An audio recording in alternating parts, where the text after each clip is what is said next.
I'm Ryan. I'm a science teacher. I'm Cheryl, and I slept through science. Each episode will tackle a science question you may have learned in school, but can't quite remember or fully explain. And I'll take the risk of asking the dumb questions so that we can all understand the science we slept through. The bell has rung. Let's get started.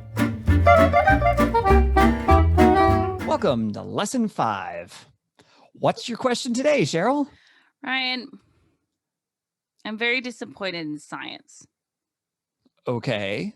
Because when I was a kid, I learned that we have, I want to say, 9 planets in our solar system. And that's what you would have learned. That little Pluto, little buddy Pluto was the last one, as in furthest away from the sun. Yep. And now you're telling me that Pluto's not a planet and it's been demoted. And I'm disappointed because Pluto's clearly a planet. And I'm sad about that. So my question is, why do you suck? Well, I'm not sure I'm going to be able to answer that question scientifically.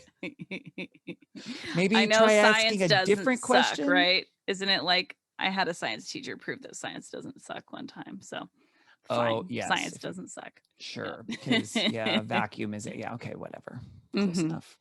What's your actual question? Why is Pluto no longer considered a planet? Okay. Why is Pluto no longer considered a planet? I think that's actually a really good question, as long as you are open-minded and willing to hear the reasons behind it. Here's part of why I'm open-minded is because I know that you're going to ask me why I think Pluto is a planet. And we'll see when you ask me what I say and why I realize I should be open-minded about this. Okay, well, let's just use that as our segue straight in there to our pre-assessment. So Cheryl, why do you think Pluto should be a planet? I don't know. Because I was told it is when I was a kid. And I'm like, oh my gosh, this is how in life older people can just have these mindsets about things that we all know are incorrect. We all know they're incorrect, and yet still they're like, but I was told this when I was a kid. And it's like, yes, but since then people have learned. Yep. Person. So I'm already experiencing that in my 30s, which is crazy to me. But I'll try to give you what I think a planet is. Okay, because that was going to be my next question is, what is a planet? Yeah. Well, I'm going to say that it rotates around the sun. Is going to, not the only definition, but that's, I'm going to say it couldn't be a planet if it wasn't in a solar system rotating around a sun. I'm going to say that it has to be big enough too, because I know that there's a lot of stuff that's out there rotating around the sun. And if you said those are all planets, wouldn't we have like millions of planets in our solar system? So I'm going to say there like a certain size has to be there. And maybe it has to have its own atmosphere or its own gravitational pull. Like, do planets all have moons? They might all have moons. I don't think having moons makes it a planet, but like, I feel like all planets have moons. But I think atmosphere and gravity.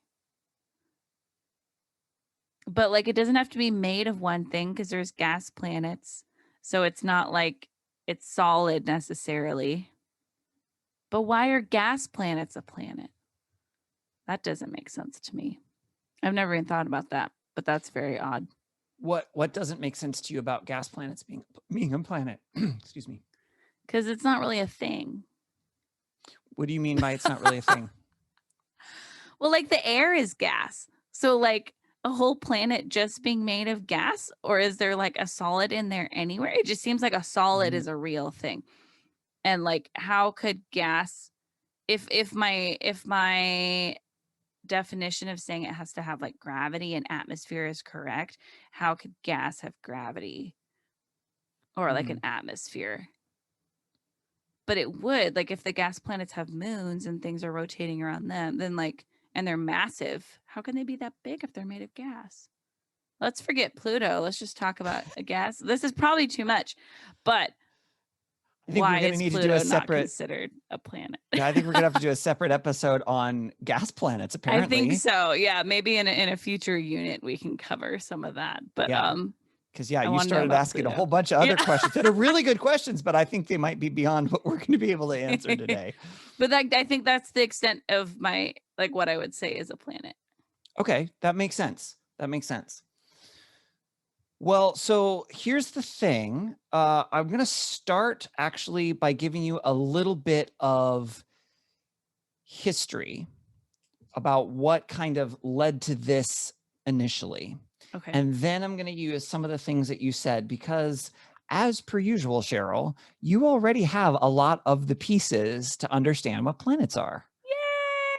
Yay! That's exciting. Yeah.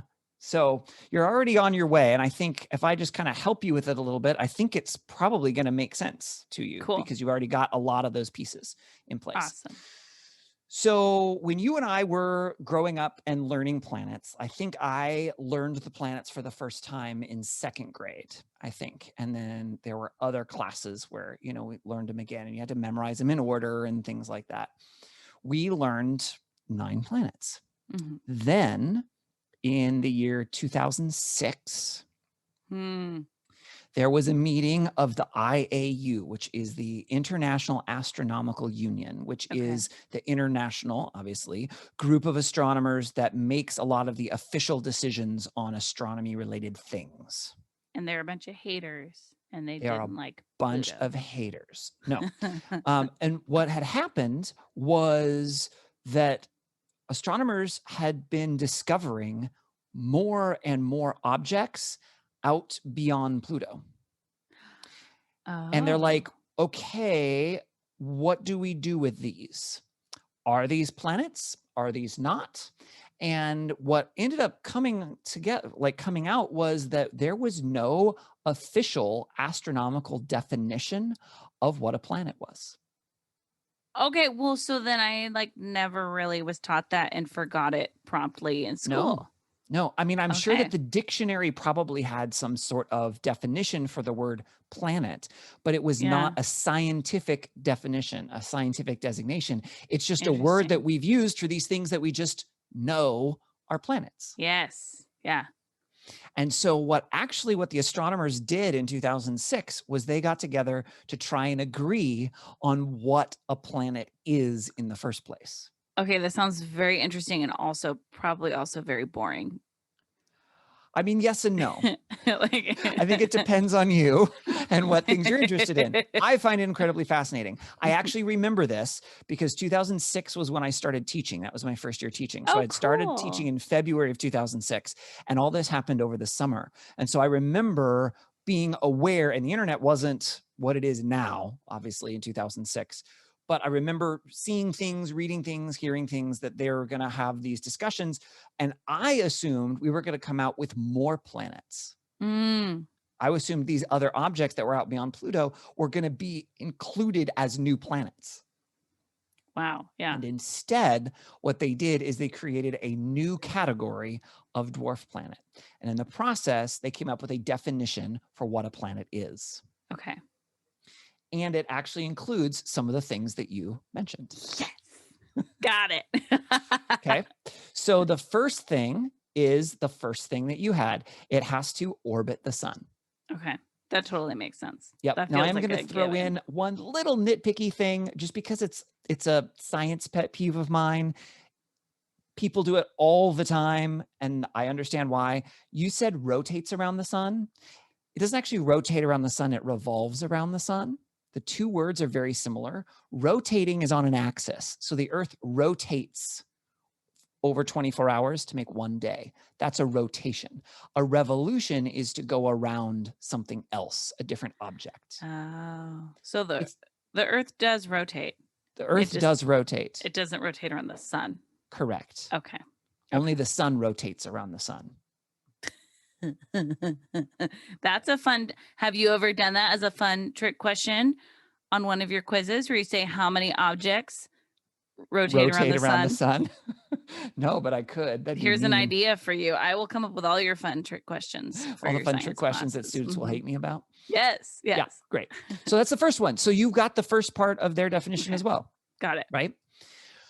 And then the second one that you listed is actually the same one that they had as a second one. Yes, I could have been at this convention. See, maybe it wouldn't have been so boring. Yeah, there we go. So you said it has to be big enough. Yes. And then the third one you talked about was actually related, which is gravity. And so the way that astronomers here, I'll read the official statement to you and then I'll decode it. Okay. It must have sufficient mass for its self-gravity to overcome rigid body forces so that it assumes a hydrostatic equilibrium shape. I understood the first half of that. Okay. Until the word hydrostatic. Yep. So basically, so what did you understand? That it has to be big enough that like it wouldn't be impacted by other things. It could still maintain its gravity without. There was some word in there. Yeah, so have sufficient mass. So that's the Yes. amount of stuff that makes it up, right? For its self-gravity, so for its own gravity from itself to overcome what they call rigid body forces. That's what I thought it meant. That's what I thought that meant. So that has to do with forces within itself. Oh, okay. Okay. So that it assumes hydrostatic equilibrium, basically that it becomes spherical. So it can pull itself into a more or less round shape. Is that why planets are round? I mean, now, yes. But I mean, if you're talking about why are objects like in space round, their gravities pull them into that shape. The Earth is round because of gravity. Because it has enough mass. Gravity for it to make itself round? Yep. Wow. Yeah. Class dismissed, Ryan. We are done. I'll see you next week. Yep. And the moon too, right? Wow. Same thing. So it has to be big enough to do that. Okay. Which there's and again, it has to do with mass. So it's not just size, because if it's made of more dense material, it can be a little bit smaller and still do that. But still, that gives a limit to its size. And then the third thing that they have was one that you didn't come up with, which is I wouldn't have expected you to. I never would have thought of this either. It was a new concept to me when I heard it in 2006. And the third one is it needs to have cleared its neighborhood around its orbit. Around the orbit, like around the sun? Yeah. So it needs to like not have traffic. It needs to be the dominant body in its orbit so that if anything else comes into its orbit, it wins. It wins. Yep, exactly. Okay. Right. So either it will pull that object to itself, right? So like if we have meteors or asteroids or things that the Earth can pull them to the surface. It's not really great for us if it's like an asteroid, but the Earth can do that. It's big enough, right? Or it can capture them into orbit around itself, like with the moon. Okay. Right? Yeah. Or it can fling it out. So its gravity is strong happen? Enough. Oh, yeah, definitely. Right. So its gravity is enough that if it doesn't get pulled in, it gets redirected so it doesn't stay in that orbit. Okay. And there are a few like subtle pieces with that as well. So for example, Jupiter has a series of, they're called the Trojan asteroids. So because Jupiter is so big and so massive, it has a set of asteroids that actually are in front of it in its orbit and behind it, but they're stuck in those positions because of Jupiter's gravity. And so they actually orbit with Jupiter, but Jupiter is the dominant mass that controls that. So that still is considered clearing its neighborhood. That's funny. But it's different than a moon because it's not orbiting around Jupiter, and it's not necessarily big enough to have its own gravity like a moon. Because I'm guessing then moon definitions might be similar to planet definitions, where you're like, what's a moon? Moons are basically smaller bodies that orbit larger ones. Okay. And moon gets fuzzy too. Like at what point is it not really a moon anymore? It's just an asteroid. Yeah. Like Mars has 2 moons, Phobos and Deimos. They're probably captured asteroids because they're small enough that they don't have hydrostatic equilibrium. They're not roundish, right? So they're more oblong and funky shaped and things, but they are in orbit around Mars. So they're counted as moons. So then someday, people who are currently young, when they're getting older, are going to be mad because they're going to learn that Mars doesn't have any moons. Potentially. And they'll be like, what? Mars has 2 moons. How dare you tell me that? Right. So, and speaking of moons, because you just mentioned this, you were wondering if maybe all planets have moons. And it sounds like no. They don't. Okay. Mercury doesn't have any moons, and Venus doesn't have any moons. Interesting. And in fact, to make things even more complicated, the largest moon in the solar system, which is Ganymede, it's a moon of Jupiter, is larger than the planet Mercury. Wow. So yeah. So again, size is a factor, but not, the only thing. Yeah. Because Ganymede is larger than Mercury, but because it orbits Jupiter and not just the sun, it's not a planet, it's a moon. Yeah. Interesting. And so they count with this definition for a planet. Pluto does the first 2, but not the third. So it does not clear its orbit. Okay. Got it. It does not clear its orbit. So what happens when things are in its orbit then? Its pathway? Well, so for example, Pluto has a moon, Charon, and the 2 technically kind of orbit each other. Okay, I remember learning that. Does that sound familiar? Yes.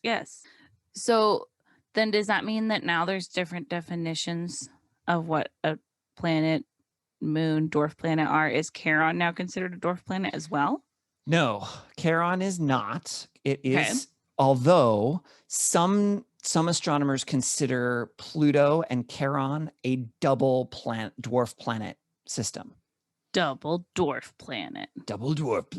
I like that. Yeah, isn't that fun? And let me show you why. So this, I'm going to show you here, and I'll describe it for the people who are listening. And if you want to see the actual video, we also have a YouTube channel that goes along with our podcast as well. Yeah, so we do. You can kind of watch this on YouTube. So this is it's technically a GIF, but it was taken from the New Horizons telescope. It's a space telescope. Oh my gosh. And so Pluto's in the middle and Charon is the fuzzy thing going around. But you notice that Pluto is also moving. Yes. Right. And so it's not moving as much as Charon is.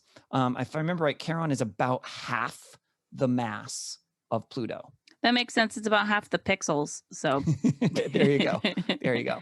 And so you can see, though, that they're close enough in mass that they both sort of orbit a point between the 2 of them.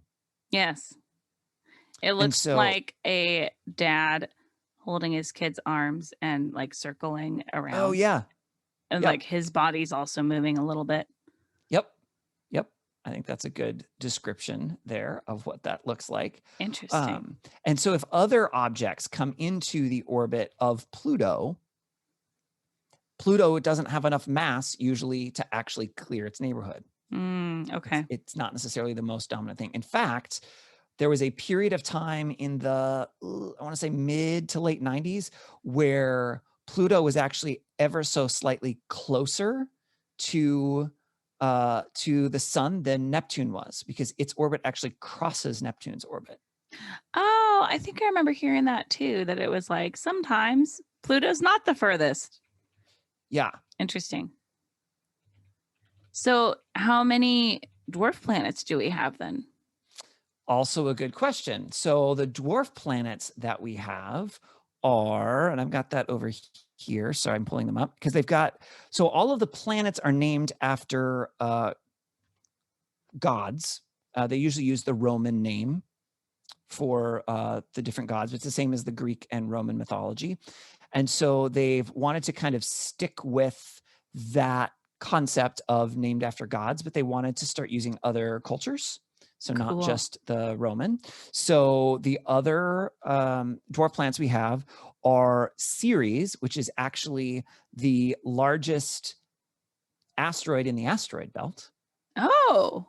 So that's actually considered a dwarf planet. Oh, interesting. Wow. Yeah. And so then we also have Eris, Makemake and Haumea. Okay. And Makemake and Haumea are named after Hawaiian gods. Cool. That's Yeah. awesome. And those are both farther beyond Pluto. And actually, Okay. Eris is as well, is farther beyond Pluto. And so to be a dwarf planet, do they have to fit some of the definition They of a have to have the planet? first two and not the third. Okay. Yep. So they have to orbit the sun and have enough mass to be round, but they don't Okay. have to have cleared their neighborhood. Got it. Yeah. So that's what you've got. What a chaotic life would it would be to live on Pluto? I mean, I do think it would be crazy. I mean, it'd be very, very, very, very, very, very cold for one. Yes, and dark. And dark. Yep. It would be But I cold. wonder what it would be feel dark. like. Like something else rotate. Like, would that feel differently? I don't know. It sounds dangerous. I don't think I want to do it. Thank you for the invitation, though. Okay. You're welcome. Because I wasn't planning to live there anyway. And so here I've got another visual for you that might be helpful. So what we've got here is a little model of the solar system. Which, are you seeing it? Yes. Yes. Okay. Now you can see these lines, and they're obviously artificial lines, but for the different orbits of the planets, you can actually see their series. Okay. Right there.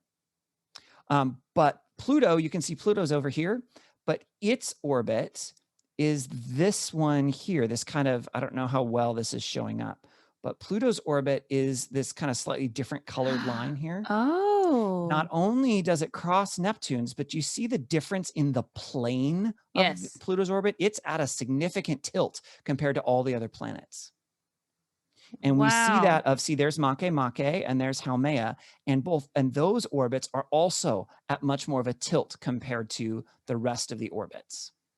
Wow. So it's another thing that kind of gives us a clue that, hey, these objects, they behave differently than what we've been calling planets. They have different things. They probably formed slightly differently. There's other stuff going on with them.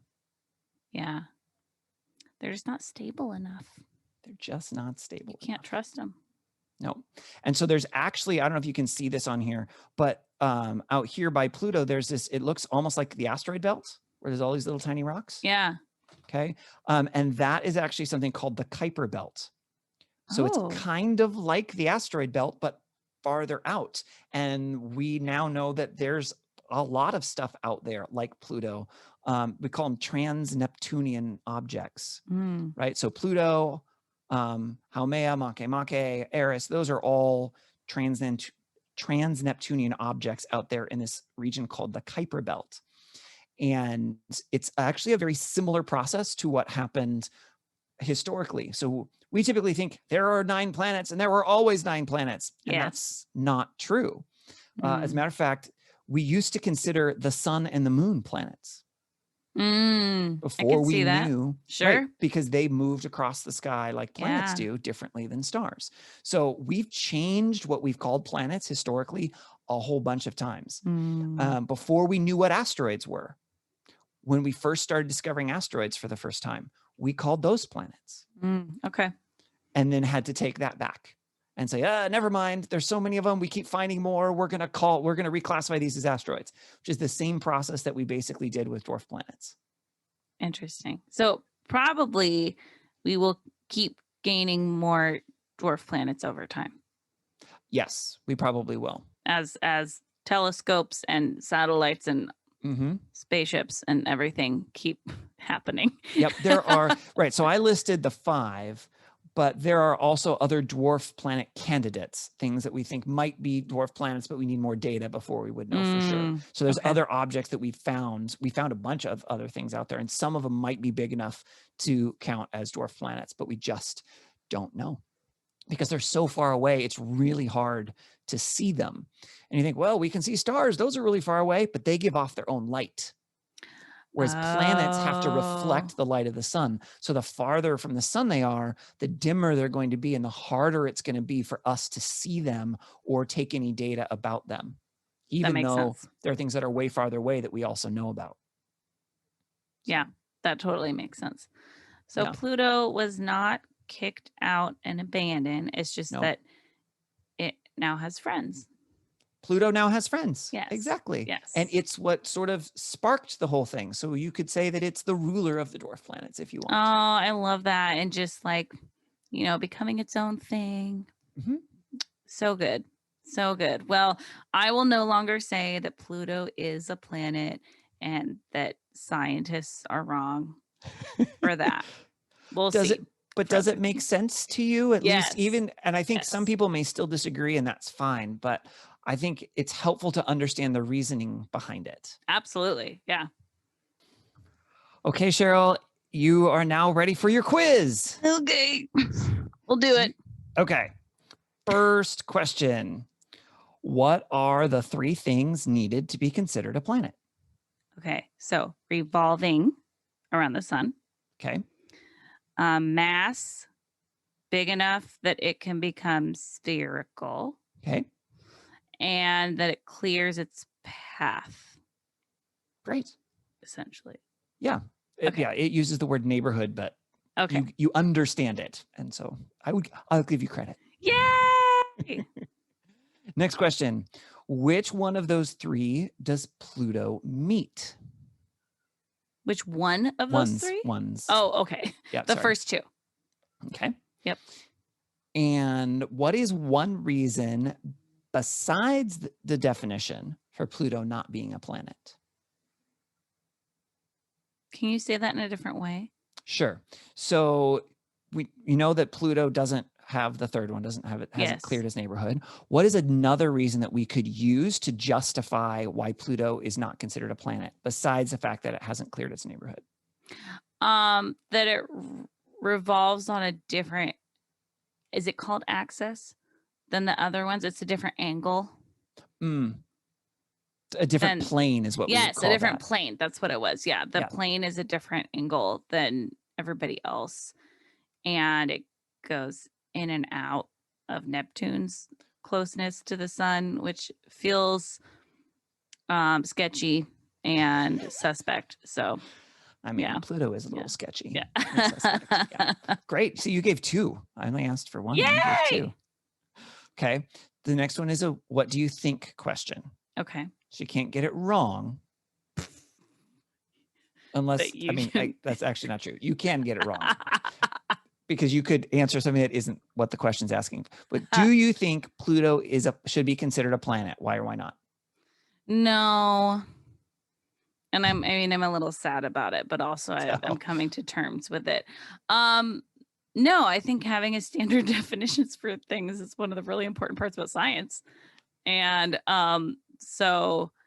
and I think it would make more sense to have like more of a structured definition and then more different types of things than saying, yes, now we have 15 planets and by like 2025 we'll have like 20 planets. Like if we just keep discovering objects and they're like, well, they go around the sun, so I like the idea of narrowing it down and then saying, but like now we have this new classification of something else.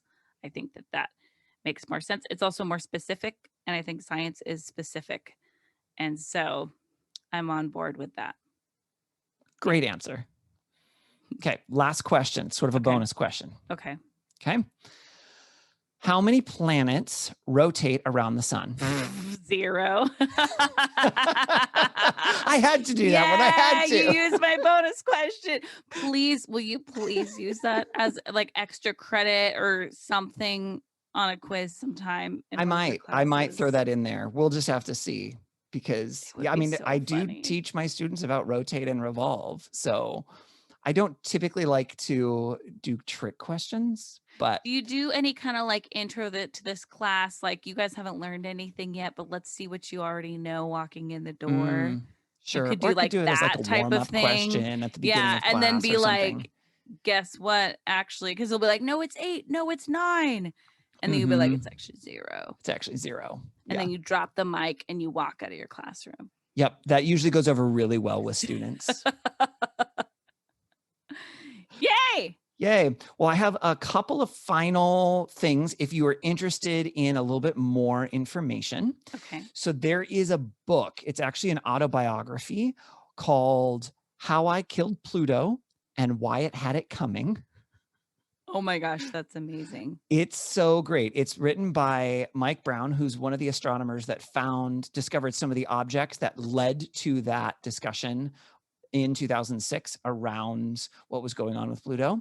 I like And it's that. really cool because he talks about the astronomy and what it's like to be an astronomer, but also his life and meeting his wife and their daughter cute. and what like that. So it's kind of this story is interwoven. I've actually read it twice. It's written really well. I really enjoyed it. So that is something if you want a little bit more background on kind of how did we get there and what was the process like, and when scientists are human beings too, and they can steal each other's stuff. There's a little theft in the story as well. Interesting. So, yeah. So that's a good one. Another one is a YouTube video. There's a YouTube channel called PBS Spacetime, and they have one about why Pluto is not a planet, and it goes through a lot of the details and kind of walks it through and gives you some of the history in a little bit more detail than kind of what I talked about, and is a really good succinct description, and adds some details there as well. And so we'll put links to both of those in the description so that if people are interested, they can follow up with those. Awesome. I love it. Well, we only have a few minutes left in class, so why don't you go ahead and start packing up your stuff and get ready for my closing remarks. You can follow us on Instagram and Facebook at I Slept Through Science, or on Twitter at Slept Science.